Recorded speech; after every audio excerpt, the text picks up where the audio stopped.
When I was a kid, I listened to Dathan Auerbach's Penpal for the first time, and ever since then, I've had a tradition of listening to it almost every fall. It sets a very compelling, nostalgic tone while delivering an incredibly creepy, atmospheric mystery.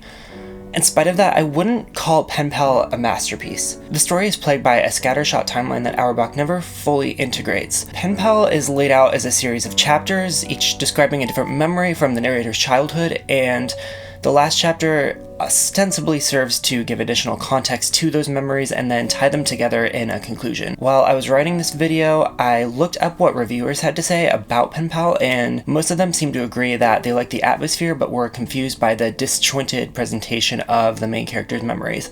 By the way, I'm just going to call the main character Dathan from this point forward. I know that's not canonically his name, don't get on my case about this. I think the order the story is written in makes it harder to understand why the main character doesn't put the mystery together a lot sooner. The story made more sense to me when I thought about it in order of events, so I thought I would present my analysis of it in that format. I'm going to be breaking down the entire timeline of Penpal's plot order. Consider this a spoiler warning for the entire plot. If you haven't read or listened to Penpal already, do that before listening to my thoughts. I'll wait. Okay, I'm assuming you're back from listening to the story. Let's go. Penpal begins with Dathan falling from a tree and breaking his arm right before his kindergarten year starts.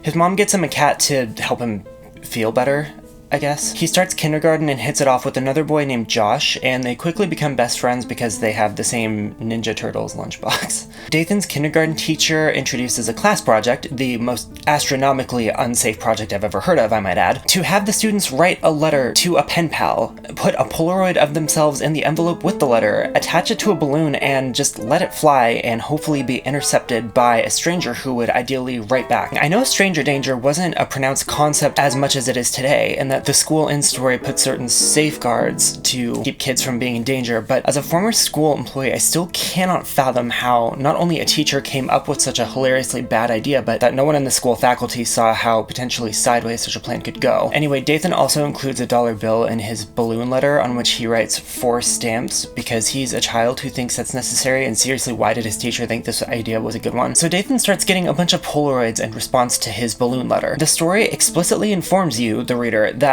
these response Polaroids are blurry and indiscernible, like neither Dathan nor his teacher can make out any idea what the pictures are of. So after their kindergarten year ends, Dathan and Josh have this summer side hustle where they sell shaved ice or something like that. One day after closing their shaved ice stand, they're counting out their bills, and Dathan notices that his 4 stamps bill is among the money he and Josh made. This is a legitimately creepy moment once you stop to think about the implications of it. When Dathan notices the bill, it reminds him of the Polaroids he got from his pen pal, since that's where he sent the bill to, and so he opts to show Josh the Polaroids that he got. Side note, I do like the characterization that Dathan saved the pictures because his mom told him he should save things even if he doesn't know their value. It's a good subtextual nod to how he and his mother handled the situation that they're in. Josh doesn't care about the picture, so they go and play in this quarry near Dathan's neighborhood, but they keep hearing clicking sounds that Josh describes as sounding like a robot. Dathan examines the pictures again after Josh has gone home from their little playdate and discovers that he is in all of them. This scene seems spooky at first, but falls apart once you think about it.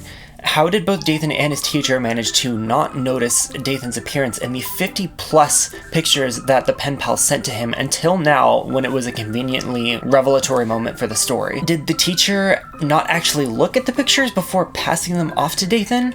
The story says she was screening all the return mail that the students were getting to make sure there was nothing obscene, but this plot beat kind of makes it seem like that isn't really the case. Despite that glaring issue, I enjoyed how Dathan doesn't immediately tell his mom about the Polaroids because it's late and he doesn't want to get in trouble for still being up, so he just waits until morning. I don't know if this moment was intended to be comedic, but I remember having thoughts like that as a kindergartner and I just thought it was funny. Anyway, Dathan's mom rightly calls the police because in addition to the pictures that he's showing her that he's in all of them, that morning she also finds another picture of him and Josh from the previous day in their quarry dirt war thing in their mailbox with no stamps, meaning not only was this crazy person in close proximity to Dathan and Josh the previous day, but they also know where he lives. Again, spooky reveal despite the issue I had with the whole Polaroid plot. Also really works well to explain the whole robot sound thing that Josh was talking about. Setup and payoff. For some reason, Dathan's mom forbids him and Josh from selling snow cones or whatever it was after the incident. I say for some reason because she still lets them play out and explore outside the neighborhood with minimal supervision. This thwarting of Dathan and Josh's capitalist ambition seems to be more about the plot being able to say, well, his mom tried, sort of. While Dathan and Josh are continuing their outdoor play in a less profitable fashion, they start drawing a map of a tributary that runs somewhere near Dathan's house, and a lot nearer to the house of a side character introduced here named Mrs. Maggie. It's vaguely implied that Mrs. Maggie's family went through some sort of schism, as her adult kids don't come to see her despite her having dementia. Also, Dathan's mom informs him that Mrs. Maggie's husband Tom is dead, but Mrs. Maggie frequently says that she's waiting for him to come home. To me, Mrs. Maggie is sort of a thematic opposite to Dathan, where Dathan is, to me, the embodiment of being young and the reverie of going on adventures with your friends and nostalgia and all that. Mrs. Maggie stands to me as a symbol of everything I, and most people, are afraid of. Loneliness, old age, estrangement from everyone you love or care about, and also gruesome death. I'll get to that. Point is, I like the symbolic juxtaposition here between Dathan and Mrs. Maggie as characters. I don't know if the author intended it that way or if I'm just way overanalyzing this. One night, when Dathan and Josh are floating down the tributary trying to finish their map, they start to hear rustling and footsteps from dry land whenever their makeshift raft approaches it. The rustling follows them wherever they try and put back onto the dry land, and the story implies that they are about to drown in the icy water. I think the reader is meant to assume that the Penpal stalker is following them just out of sight while they're on their little raft. Anyway, they are able to make it safely back to dry land without anything really happening or going wrong once they approach the bank that they put in at near Mrs. Maggie's house. When they get back, Dathan's shirt is missing, so he sends Josh back to his house in case his mom is there, like, waiting for them. While Dathan is looking for a shirt, Mrs. Maggie comes outside and asks what he's doing. The writer describes Mrs. Maggie here as looking very frail and almost ghostly, and it's a genuinely creepy moment, especially considering how it foreshadows the end of Mrs. Maggie's arc. She tells Dathan that her husband Tom is back, and he doesn't question her because he's preoccupied looking for his shirt. A few weeks later, men in hazmat suits carry black garbage bags out of Mrs. Maggie's house, and Dathan describes a terrible smell that was lingering in the neighborhood that day. Unfortunately, at the end of this chapter, there's a line about how the narrator realized that the bags weren't filled with garbage. We're meant to understand that the Penpal stalker was following Dathan and Josh through the tributary and then followed Dathan back to Mrs. Maggie's house and killed her. I didn't need you to tell me that directly. You made it pretty clear what happened by the story beats. Thank you very much. After Mrs. Maggie dies, Dathan starts having these sleepwalking episodes where he wakes up in a different spot in his room than when he fell asleep. He also mentions hearing footsteps and thinking that it's just his heartbeat pounding in his ear. I'm assuming this is meant to imply that the footsteps are actually the Penpal stalker in Dathan's house. During one of these supposed sleepwalking episodes, Dathan wakes up outside in the middle of the woods on a pool float. He notes that he's surrounded by brambles or something everywhere, meaning he couldn't have simply sleepwalked to where he was in the woods because his feet would have been cut to hell. Eventually, he finds his way out of the woods by basically picking a star and following it, and somehow it miraculously leads back to his house. I'm not really gonna question it any further than that. Side note, I love how his mom thinks the best move in this situation is to tackle him from behind when he's already approaching the house, as if that'll help anything. Like, I understand at this point in the story she thinks that he's run away, but he's headed back to the house already. Clearly he wasn't trying to get away from you anymore, lady. Calm down. Like I mentioned, Dathan's mom thinks that he had run away from home during his sleepwalking episode, because a note was left saying that he hated his mom and all of his friends and he was unhappy and never wanted to see them again. Dathan points out to his mom and a policeman that's also there that the letter is not in his handwriting and that his name is spelled wrong. Also, quick side note, earlier in the story, the narrative points out that Dathan was the best in his class at writing his name, so that's kind of important to the idea that he wouldn't have spelled his own name wrong in a running away note, and his mom should have known that. The ordeal concludes with Dathan's mom deciding that they need to move, understandably. The whole situation with the footsteps and the woods is actually the first chapter in the book that the author ever wrote. He wrote it in a standalone r/no sleep post and then decided to expand on it once the post got way more attention than he expected it to. Also, I'm pretty sure the attention it got was at least enhanced by Mr. Creepypasta's rating of it back in the day, and Mr. Creepypasta has also cited that story as a big part of the reason his channel blew up the way it did. So I love that sort of symbiosis partnership thing that we got out of it. The reason I went on that little Reddit tangent is because it explains a couple of glaring plot holes in this chapter. It makes no in-universe sense why Dathan's mom wouldn't immediately notice that the the handwriting is different and that Dathan's name is spelled wrong in the running away note. Given the characterization the rest of the story gives both of them, it makes it very clear that Dathan and his mom's relationship, at least during these years, is a lot closer than this chapter initially makes it out to be, and that the faulty handwriting is something that his mom should have immediately picked up on, especially since she's already pretty suspicious of their circumstances because of the Polaroids. Since none of that characterization or those motives were established yet when the author wrote this part of the story, from a technical standpoint, it makes sense why these plot holes are here. While Dathan and his mom are getting ready to move, Dathan's cat that I mentioned at the beginning of the story gets out and crawls into a crawl space beneath their house. Dathan's mom crawls under the house to find him and finds a bunch of blankets and bowls of cat food down there, so she understandably panics and moves her and Dathan out of the house that day. She gives Dathan this cover story about how the owners don't want to be disturbed, and she could have just told him what she found. Like, she doesn't have to tell him that she thinks someone is stalking him, but she could have just said, a crazy person put cat food underneath our house, so don't go back there. I don't think Dathan would have many follow-up questions to that, and I don't think that it would traumatize him to hear it either. He just would know not to go back to the house for obvious reasons. After the move, there's a whole sequence where the cat goes missing, and Dathan and Josh sneak back to his old house through the woods to see if the cat went back to the old house. Because cats always go back to their old homes, at least that's Dathan's logic. I don't know if cats do that. I don't really know how cats work. While they're cutting through the woods, they come across the pool float that Dathan woke up on earlier during the footsteps chapter. Dathan notices a huge deep hole in the ground near the float that he remembers not being there before. Josh lays down on the pool float in like a mock model pose or something, and almost falls into the hole because a rat startles him. If you know how the whole story ends, this is a pretty dark bit of foreshadowing. So they get to Dathan's old house, and they discover that it doesn't have new owners. It's just abandoned. Dathan crawls underneath in the crawl space just in case the cat is there. Keep in mind, Dathan doesn't know about the bowl of food under the house at this point. He doesn't know the real reason the cat liked to go down there so much. Josh puts like a baseboard in front of the entrance to the crawl space so that the cat doesn't get out if it's down there. So Dathan is basically trapped under the house at this point. He finds the bowl of cat food that his mom had found and also a bunch of dead rodents under the house, while Josh investigates the house above. By the way, they have walkies so they can talk to each other while they're in separate parts of the house. It's also important to note that Dathan had told Josh right before this that his clothes were in boxes in his room because his mom had rushed their move and had left all his clothes behind in these boxes, and he had presumably just gotten new clothes when they completed the move. I point this out because Josh finds Dathan's clothes all hung up in his room, not in boxes anymore. He also finds a bunch of gay porn magazines in Dathan's room. Side note, both boys are like 11 years old at this point in the story, so it's weird to me that they're both amused by Josh's findings here and not at all concerned.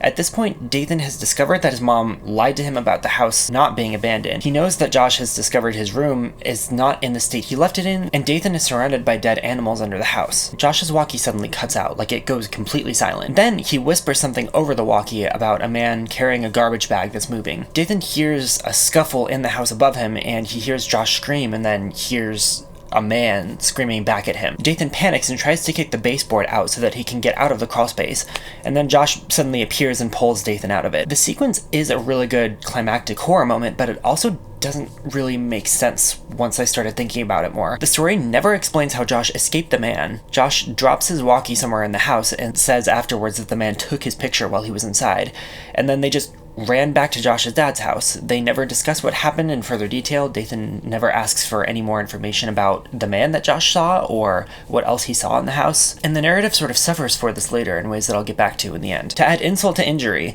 Dathan comes home the next day and hears his cat meowing over his walkie, meaning that it's at his old house. I guess the implication is supposed to be that the cat didn't actually run away, at least that's a theory I've heard, that the Penpal stalker actually stole the cat and brought it back to Dathan's old house to lure him and Josh there. Speaking of, I guess now is as good a time as any to talk about the framing of the Penpal stalker and how annoyingly inconsistent it is. Based on the story this far, it seems like this man somehow always seems to know where Josh and Dathan are at all times and exactly how to get them to be where he wants them to be, yet he never just kidnaps Dathan, which the story explicitly states is his goal. The Penpal stalker in general feels arbitrary because the story, through his actions, makes him seem omnipresent and all-knowing, yet if that's the case, why is Dathan able to evade him for so long? He even successfully kidnapped Dathan in Footsteps, the very first chapter that the author wrote, and yet the reader is meant to believe that the stalker is capable of all of this, yet can't actually accomplish his true motivation? I've also heard people say that Josh is the Penpal's real target this whole time, and that's why Dathan never gets taken, but the story conflicts with that because over 50 pictures are sent to Dathan.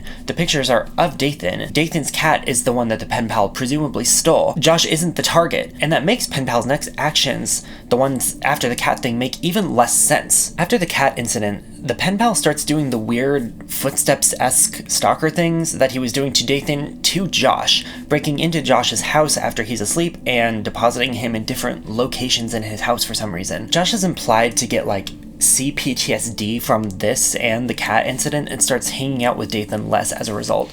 Again, kind of weird because the story both implies this and that the reason that they stopped hanging out was because Dathan moved away, as Josh says at Dathan's birthday party later in the story. I guess my interpretation of this is that Josh is still a kid and probably doesn't have the language to describe what he's going through, so in a way it sort of makes sense, but it's still kind of weird and contradictory. Also, I feel like the story sort of confirms Josh's PTSD narrative during the birthday scene. Dathan's mom gives him a set of walkies for his birthday as a present, and Josh has like a trigger reaction to seeing them. He goes like ghostly pale and immediately asks to leave. This is the last point in the story, by the way, where Josh and Dathan see each other.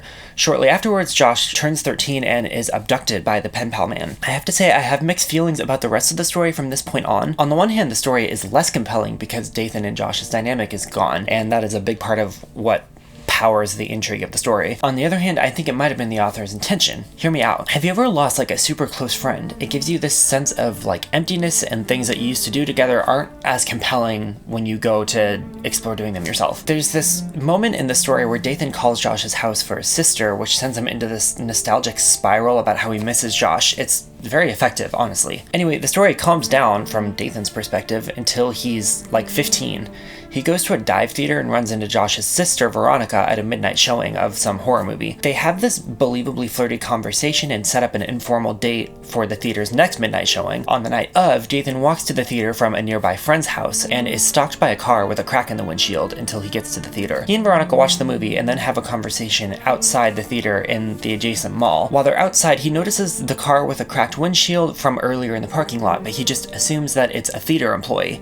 He asks how Josh is doing, and Veronica tells him that she doesn't know. It's weird that Veronica doesn't show any sign of this concern she suddenly has back during their initial meeting at the theater. Keep in mind, before their meeting at said theater, Veronica's entire relationship to Dathan was that he's best friends with her little brother. That's it. So it's bizarre that this whole topic suddenly comes up with no forewarning. It's weird that Veronica just acts happy to see Dathan after all these years when the reason that she knows him at all is because of her brother who has disappeared at this point. Dathan goes behind the mall building to relieve himself, and while he's there, he hears Veronica get hit by a car. When he runs over to help her, the car with a cracked windshield is gone. I'm pretty sure the implication is meant to be that that car hit Vanessa. For some reason, she tells Dathan that the driver took her picture. Shock, I would assume. Veronica gets taken to a hospital where she tells Dathan that Josh ran away and left a note. They exchange brief goodbyes, and then she dies at the hospital after Dathan leaves. Somehow Dathan's mom finds out that Veronica is dead, while Dathan himself doesn't.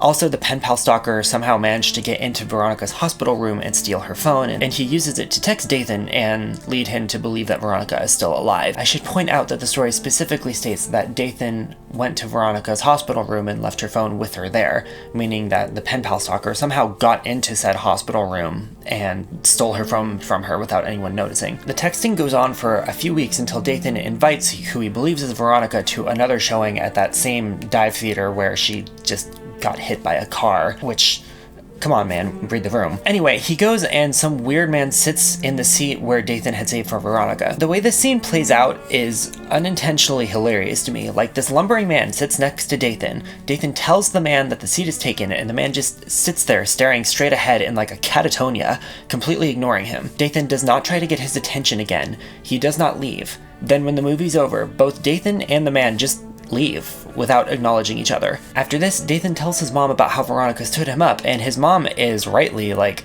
dude, she's been dead for like a month. What are you talking about? There's this moment that I think is supposed to be another twist in the narrative where Dathan is pontificating about how Veronica's phone bill had been charged for hundreds of pictures after the day she had died in the hospital. I call it a supposed twist because Dathan is like, I wonder if those pictures are of me. And it's like, why would that just now be crossing your mind? To backpedal for a second, Dathan frequently addresses the audience directly because the story was originally written in a blog post format. He directly tells you, the reader, that he did not have any kind of amnesia. These memories were at no point hazy or unclear to him, even during his childhood. He knew about all of them, he hadn't forgotten or blocked them out. He knew that his circumstances were unusual, and that weird things were happening to him. Yet, in spite of that, despite knowing that he explicitly stated he knew, he does not question the car with the cracked windshield, or the messages he got after Veronica's death, or the creepy man in the theater until he finds out that Veronica's phone was still sending pictures to his after her death. How this kid didn't immediately put the whole story together right then and there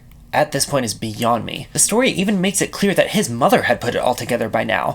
But I'm getting ahead of myself, we're getting to the finale, and it's a mess. So sometime after Veronica's death, presumably 6 months to a year, her and Josh's dad, a construction worker, gets approached by a man to bury a giant box in a dirt plot near a construction site. The man gives Josh's dad $100 and instructs him specifically to wait until the end of the next day and then bury the box. I can forgive Josh's dad, who's painted as needing money pretty badly at this point, for not questioning a man asking him to bury a box. What I can't really look past is how Josh's dad returns to that same site several weeks later to level the same dirt plot, for some reason does not immediately remember the fact that he buried a box there. The setup of the scene is so bizarre to me that it feels like it came out of a completely different and less good story. Josh's dad is testing the dirt plot with a shovel to see where the infirmity is, to determine whether or not he needs to bring a machine to level the plot out before the construction crew arrives to lay foundation. He then digs up the box, somehow forgetting that he himself buried it there mere weeks ago. The story also weirdly implies that Josh's dad knew Josh was in the box before he even opened it, but like, if he knew, why did he bury the box in the first place? Anyway, his dad opens the box, and Josh is in it, along with the man that asked him to bury the box. And that's it. That's the final twist ending. Josh and the pen pal are locked in the box, dead. Josh somehow managed to kill the pen pal while they were locked in the box, and then Josh died himself, presumably of suffocation or something. The story itself even points out how weak the ending is compared to the rest of the story. There's this line about how there would be no final confrontation and no closure for Josh, and the world is cruel and it really sucks, get over it. And the story just ends there. Dathan spouts off a few more lines about like survival guilt or something, and then that's just it. I don't love the ending, as I'm sure I'm making obvious. The final twist has nothing behind it. You know it's coming from a mile away once you find out that Josh was kidnapped for 2 years. Also, the man directly interacts with Dathan at least twice, when he gives him the 4 stamps dollar bill at the snow cone stand, and during the movie theater. Josh would also have seen the man at least twice, at the snow cone stand, and during his confrontation with the man when he and Dathan were looking for Dathan's cat at his old house. The fact that several different characters see the pen pal multiple times yet never piece anything together among themselves about who he is seems like a really missed opportunity for some incredibly tense storytelling. Maybe Dathan and Josh, or Dathan and Veronica, have a conversation about this man that they've all seen at various points in the story. Maybe that leads Dathan to a revelation and to put all the pieces together right after Josh goes missing, or right after Veronica gets hit by the car, or at some point when it's just too late for him to stop something from happening, but where it's still early enough for some kind of tense climactic scene at the end. Any of these scenarios could have led into a really gripping sequence where Dathan goes to Josh's parents, or his mom, or even just the police, just too late to stop Josh from getting taken, but early enough that he's not dead yet. The way the story is written feels like it's building up to something like that, but then it just never reaches it for some reason. All that said, I really like the story, even though I wish it could have reached the dramatic conclusion that both the characters and the audience deserve. I'd give it 7 out of 10 skeletons, haven't said that in years, and definitely recommend that you check it out if you still haven't for some reason.